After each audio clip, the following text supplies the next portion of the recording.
Hi, I'm Cissy from Wild Stems, a bespoke floral design studio just south of Cambridge.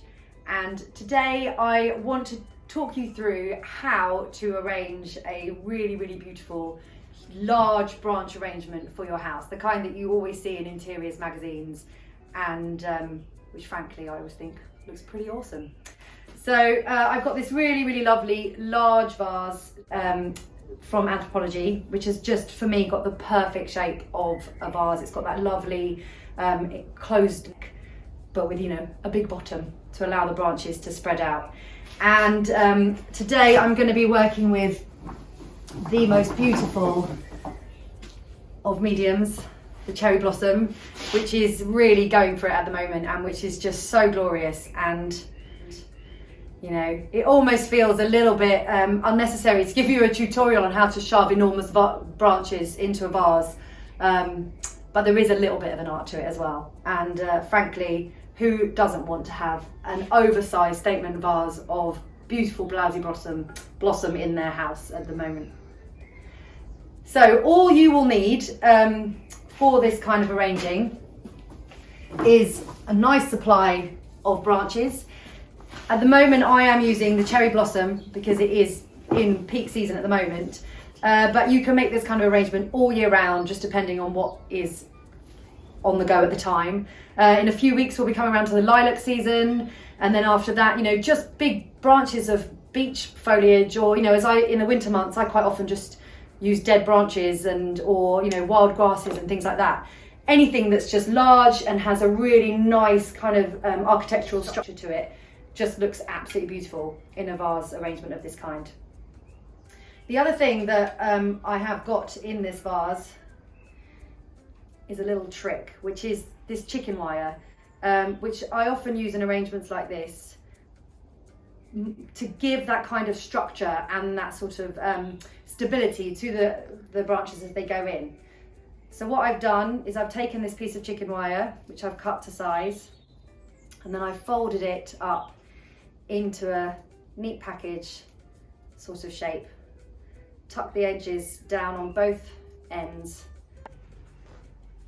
and then I'm going to put that into my vase and just push it down so it's nice and secure, but so you can't really see it from above the top.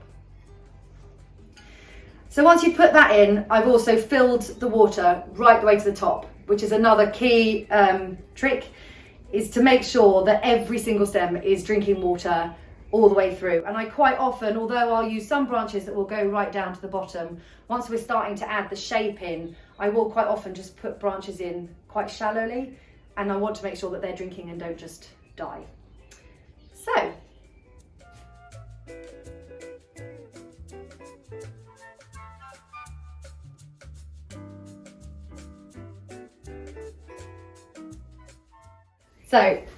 I'm going to start with one large, relatively structural branch, which will hopefully give me that kind of initial form within the arrangement.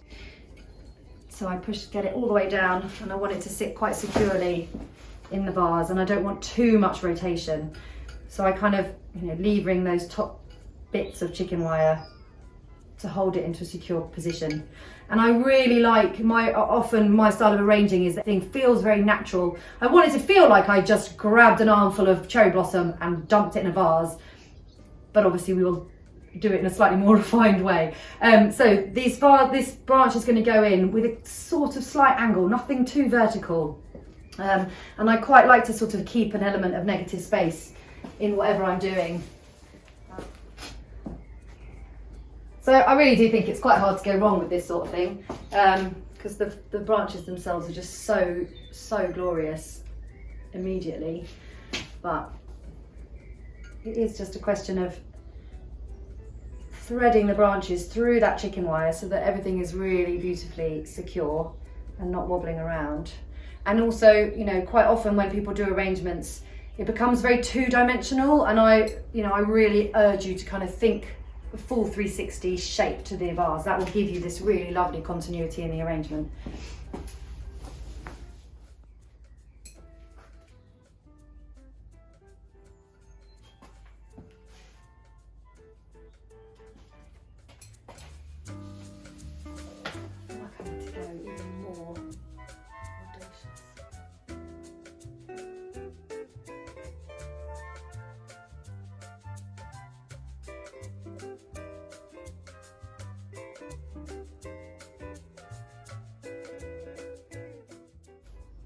Love this kind of wonky branch thing going on there.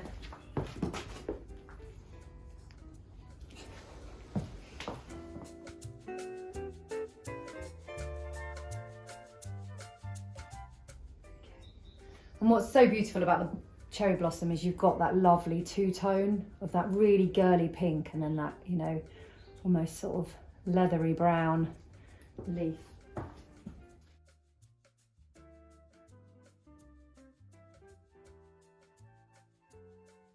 Leathery brown leaf.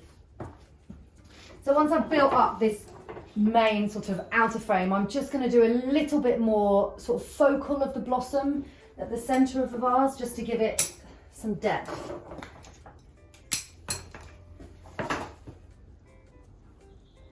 But with this sort of stuff, I do feel less is often more.